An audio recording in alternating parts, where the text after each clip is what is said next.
A Andréia me perguntou se precisa fazer um reforço para colocar lustre. Depende, Andréia. Se esse seu lustre for um pendente leve, você nem precisa fazer um reforço. Na verdade, a própria travessa, lá em cima geralmente vem, junto com esses pendentes, uma pecinha de instalação que parece um X. Então lá em cima do forro, ele fica como se fosse uma travessa. E aí ele vai travar ali em cima no seu forro e vai funcionar bem, sem problemas. Agora, se for um pendente pesado, eu diria acima de uns 2 quilos, até menos, 1,5 kg já começa a ser pesado. Você vai sim precisar fazer um reforço. Eu acabei de instalar um pendente numa obra que a gente fez que tinha um pé direito duplo. E era um pendente super pesado, tinha mais de 30 quilos. Gente, nesse caso, não precisa fazer o reforço no forro. O que você faz? Prende na laje, mesmo que essa laje esteja super distante do forro, como era no meu caso, nesse apartamento do pé direito duplo. Eu tinha 1 metro ali de distância. Eu prendi na laje e tive que fazer ainda um suporte de ferro para isso ficar bem firme mesmo, com bastante segurança. A gente chumbou essa chapa de ferro lá na laje e só abri a passagem no forro da fiação. Quando é ventilador, a gente não costuma prender direto no forro, tá? Ninguém perguntou de ventilador, mas eu já vou falar. Eu costumo prender essa alça de estrutura mesmo do ventilador lá na laje. E aí, você abre um buraco um pouquinho maior para passagem da haste, da boca mesmo do ventilador, porque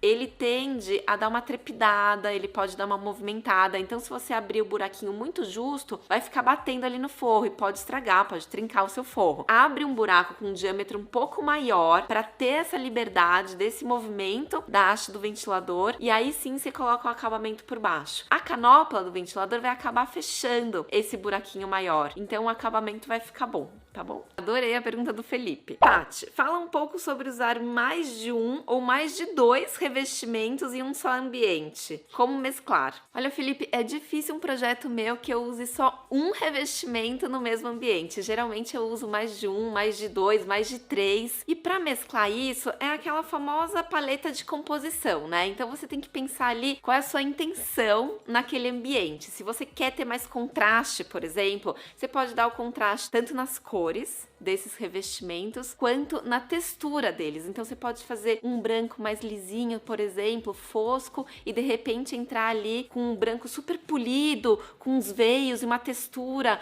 branco com branco, olha só, e tem um contraste ali. Ou não, usar um revestimento cinza, mais grafite fechado, e um clarinho, ou uma cor, né? A gente pode usar um tom de terracota, assim, um revestimento que puxa para um brique laranjinha, e um acinzentado, tipo cimento queimado.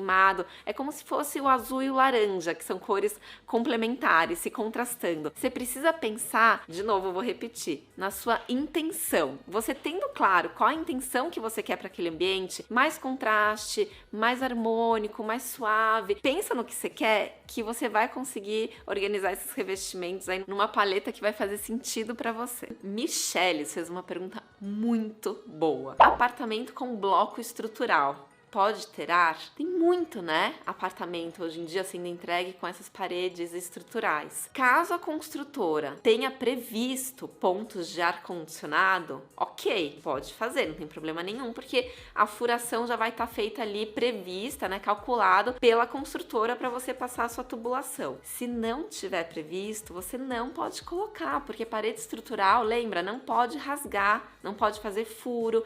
Como que você vai fazer para passar a tubulação lá para a varanda, por exemplo? Você vai ter que rasgar a parede de um cômodo para o outro. E isso você não pode fazer em paredes estruturais. A Viviane me perguntou que muita gente quer saber como funciona a instalação. Depois de todas as paredes super bem medidas, seguindo, né, aquelas cotas, aquelas medidas que estavam no projeto, os instaladores começam de fato a instalar. Quem são esses instaladores? Geralmente o pessoal que instala rodapé, para mim, faz esse serviço do Boiserie também. Mas se você for uma pessoa muito talentosa, muito caprichosa e corajosa, eu recomendo sim você aplicar sozinho, não tem problema nenhum. Só um conselho: corta este 45 graus aqui, ó, quando você for fazer os detalhes da sua paginação, esse corte 45 graus aqui, para fazer este cantinho reto perfeito, é que vai fazer toda a diferença no acabamento final. Então capricha nesse corte. Para esconder essas emendinhas, porque pode chegar uma hora também que no comprimento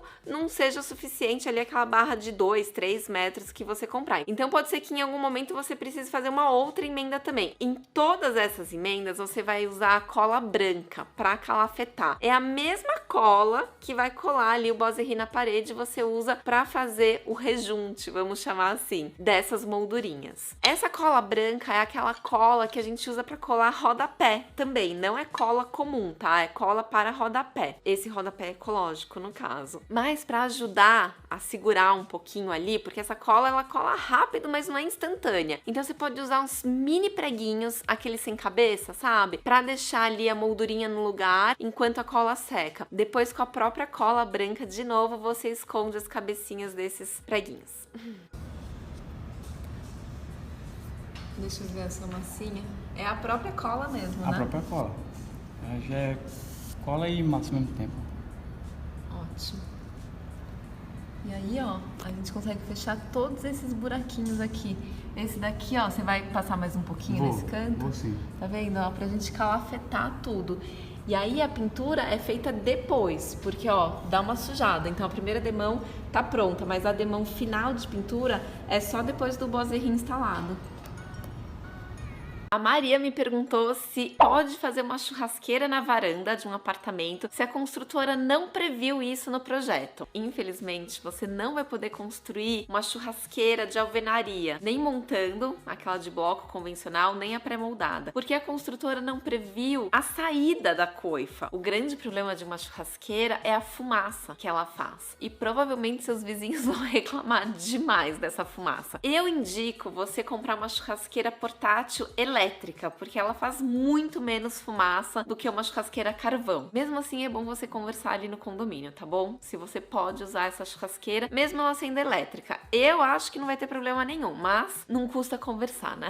A Raíza me escreveu: é possível colocar uma sapateira bonita perto da porta de entrada para não sujar tudo? Super possível, Raíza. Eu vou deixar aqui, olha, uma fotinho de uma sapateira. Na verdade, assim, é uma chapelaria, né? Você pode colocar uns ganchos bonitos, uma prateleira, um banco para sentar e trocar esse sapato. Sou super a favor. Nesse caso, você precisa ter esse hall individual ou hall duplo. E aí você conversa ali com a sua vizinha. Vocês podem fazer um móvel baixinho ripado para guardar alguns sapatos, uns chinelinhos para entrar em casa. Se você quiser deixar do lado de fora. Tem uma outra imagem, olha, que eu acho muito legal, que é exatamente para quem chega de bike ou de moto. Tem um lugar para colocar ali o capacete, uma luva, aquela bota, né, que você usa para andar de moto. A Carol aqui no escritório, ela anda de moto e ela chega e deixa as coisinhas dela lá na varanda. Se a gente tivesse um hall com uma chapelaria, ela poderia deixar lá. Eu acho super prático isso e sou super a favor. Você só precisa calcular a medida. Mas olha essa fotinho aqui, olha, da moto, dos capacetes. Você tá vendo como é estreitinho? Você não precisa ter uma profundidade muito grande para fazer isso. Os sapatos também são estreitinhos, então você consegue organizar ali sem comer muito espaço desse hall, que geralmente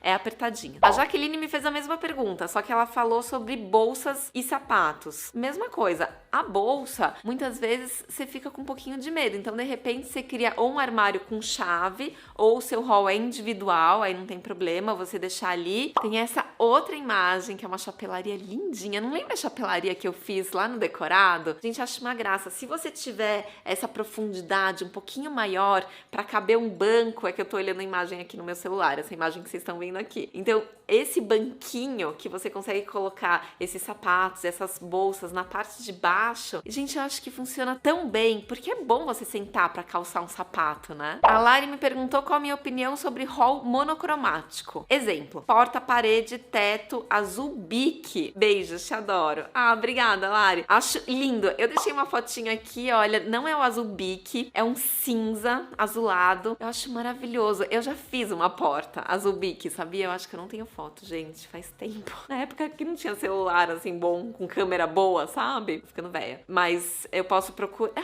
não, gente, eu tenho o contato da minha cliente, eu posso voltar lá e fotografar. Vou pedir pra ela. Acho lindo, Lari, acho incrível. A cor que você quiser, na verdade. Esse aqui tá mais neutro, mas olha, tá vendo que tá pintada a guarnição, a porta, o rodapé, a parede, o teto, é exatamente o que você falou. Monocromático mesmo, pra ser usado, como a primeira pergunta dizia, né? Pode usar no hall? Pode.